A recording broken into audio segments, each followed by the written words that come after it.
Hola amigos de YouTube y hermanos en Cristo. En esta ocasión vamos a hacer una crítica histórica del Corán para analizar todos los anacronismos que se encuentran en este libro. Se entiende por anacronismo una inexactitud histórica.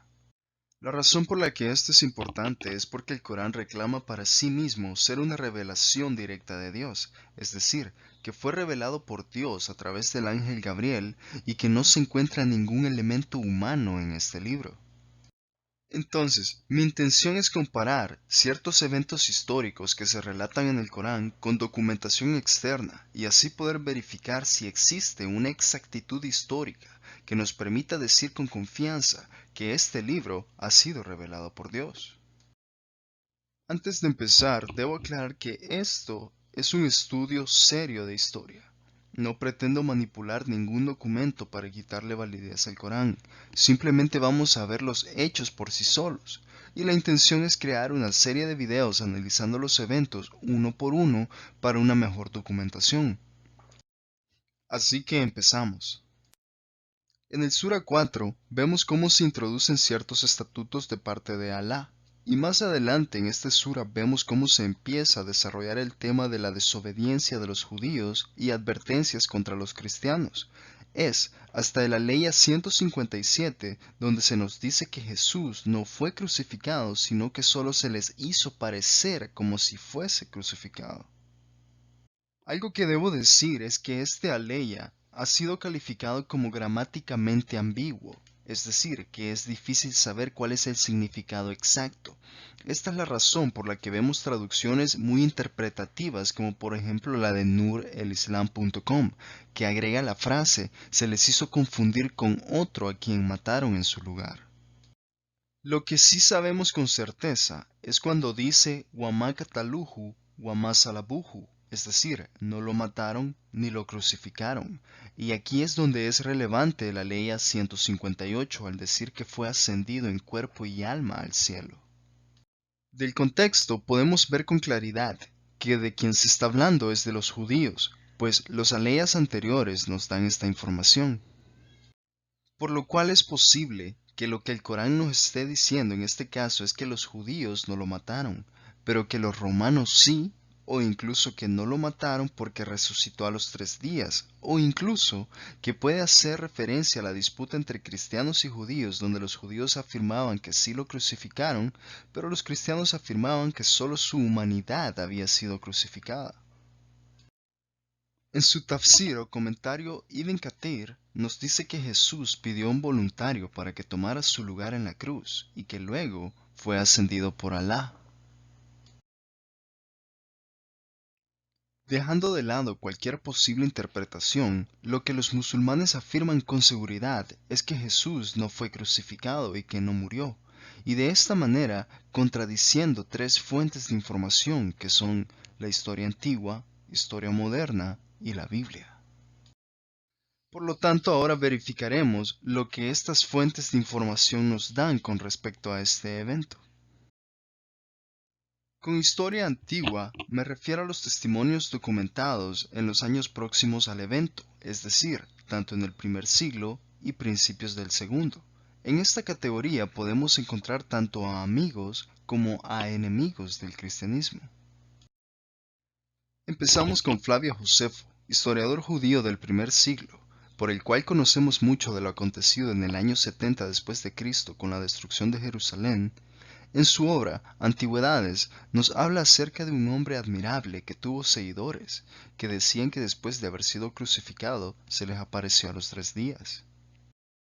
Con respecto a la veracidad de este fragmento, se ha querido acusar a cristianos de agregar información a la narrativa de Josefo.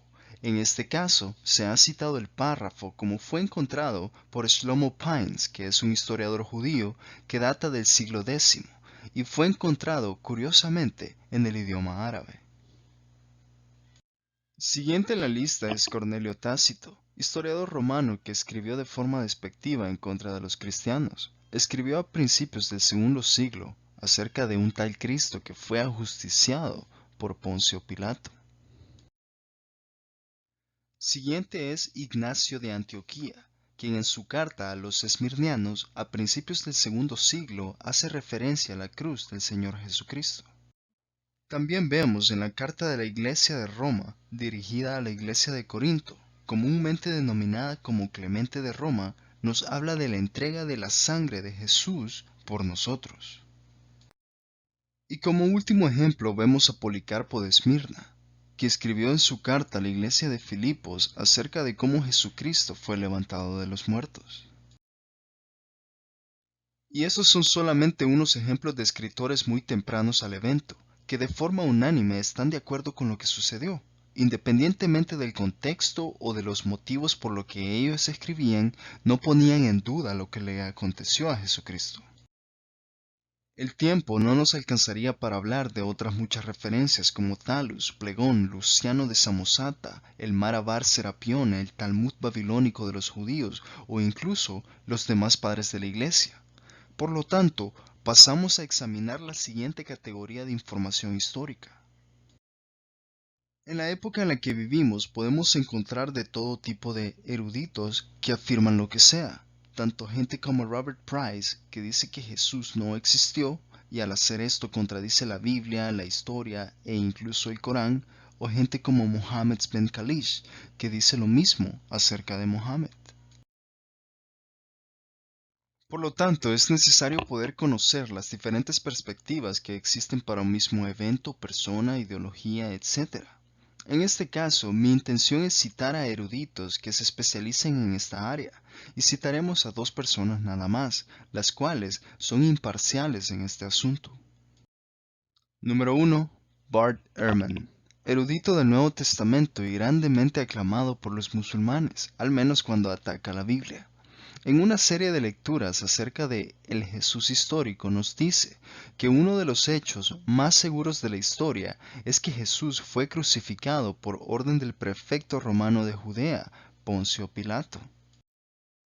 John Dominic Crossan, erudito del Nuevo Testamento e historiador de las primeras etapas del cristianismo, que también es utilizado como fuente por Bart Ehrman, nos dice en Jesús, una biografía revolucionaria, que fue crucificado es tan seguro como cualquier cosa en la historia puede ser, pues Josefo y Tácito están de acuerdo con las cuentas cristianas en al menos ese hecho básico. Entonces nos hacemos la siguiente pregunta.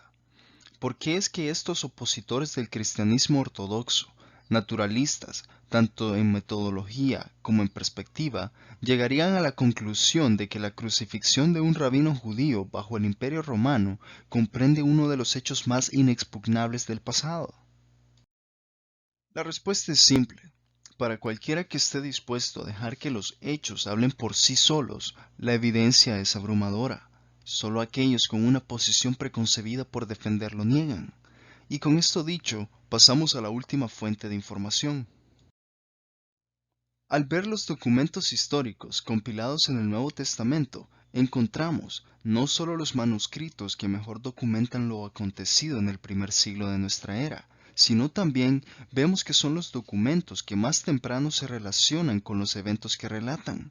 Por lo tanto, es muy importante ver qué es lo que estos testigos nos dicen acerca de la crucifixión. En 1 Corintios 15, del 3 al 8, encontramos lo que los eruditos han denominado como un credo de la iglesia primitiva, en el cual Pablo nos dice que él transmite simplemente lo que él mismo recibió, que es la enseñanza que Jesús murió por nuestros pecados, de acuerdo con las Escrituras, que fue sepultado y que asimismo resucitó. Considerando que esto es algo que Pablo recibió antes del año 50 después de Cristo, nos da evidencia de qué era lo que los primeros seguidores de Jesucristo decían acerca de él desde un principio. Esto se ve reforzado por el énfasis que Pablo hace en decir que hay muchos testigos de estos eventos que aún viven. Por si hubiese alguien que quisiera confirmar esta información, simplemente podría haber ido a preguntarles. Algo muy importante que debo decir es que si Pablo recibió este testimonio de otros, entonces no solo él no es la fuente de la enseñanza sobre la crucifixión, que es una afirmación islámica moderna y muy común, sino que la fuente se encuentra antes que Pablo. Ser más temprano es ser un testigo ocular, ya que es lo más temprano posible sin haber estado al pie de la cruz misma. En los evangelios podemos encontrar el testimonio de Jesús mismo y narrativas de los eventos. Por ejemplo, Jesús profetiza su muerte, tenemos reportes de lo acontecido en la crucifixión y también tenemos evidencia por testigos oculares en el Evangelio según Juan. Lo que esto nos permite ver es la consistencia interna de los autores del Nuevo Testamento, de cómo escribían acerca de lo que había acontecido y cómo lo interpretaban de acuerdo a las escrituras en el Antiguo Testamento. ¿Y qué hay de los evangelios gnósticos del segundo siglo? En su libro Lo que todo cristiano tiene que saber acerca del Corán, James White nos da un excelente análisis de los evangelios gnósticos a la luz de lo que conocemos acerca de esos documentos y de quienes los escribieron. Se nos dice, durante el primer siglo nadie en la historia registrada negó la crucifixión de Jesús de Nazaret, pero a principios del siglo II podemos encontrar evidencia de personas que dicen que en realidad no murió en la cruz. Estas fuentes no vienen de sus seguidores. Aquellos que negaron la crucifixión lo hicieron por el bien de una teología completamente ajena al judaísmo del primer siglo, las enseñanzas de los seguidores originales de Cristo y el propio monoteísmo. Irónicamente, los musulmanes modernos con frecuencia citan estas fuentes gnósticas como evidencia para atacar la precisión de la representación del Nuevo Testamento de la crucifixión. Los gnósticos hicieron lo que hicieron porque creían, en oposición directa a judíos, cristianos y más tarde musulmanes, que la deidad que creó el universo físico es malvada. Pero, ¿por qué negaron la crucifixión? Pues porque eran dualistas, creían que la materia era mala y el espíritu bueno. Si Jesús fue bueno, no podría haber tenido un cuerpo físico, que es malvado. Entonces, Jesús solo parecía tener un cuerpo carnal. Tanto la Biblia como el Corán afirman la existencia física de Jesús. Si Jesús no tuviera un cuerpo físico, difícilmente podría haber sufrido un proceso de ejecución completamente físico. Los gnósticos se opusieron a sus seguidores, reclamaron por sí mismos su nombre y crearon sus propias historias basadas en sus presuposiciones. Para finalizar, solo quiero hacer algunas preguntas para que mis amigos musulmanes reflexionen. ¿Fue Jesús un falso profeta al anunciar su propia muerte en la cruz? ¿Es Alá culpable de iniciar el cristianismo y por lo tanto el mayor culpable de que mucha gente cometa el peor pecado contra él mismo? Desde un punto de vista histórico, ¿es el Corán un documento más confiable de un evento que pasó más de medio milenio antes que todos los documentos religiosos y seculares que ya existían en ese momento? Desde un punto de vista histórico, ¿se puede dar alguna evidencia de que Mohammed interactuó con dichos documentos o que por lo menos sabía que existían? ¿Cómo se puede reconciliar esta contradicción con el Nuevo Testamento, cuando el Corán dice que en el Evangelio también hay luz y guía? Amigo musulmán, ven a casa. Jesús murió y volvió a vivir para darte vida y darte vida en abundancia.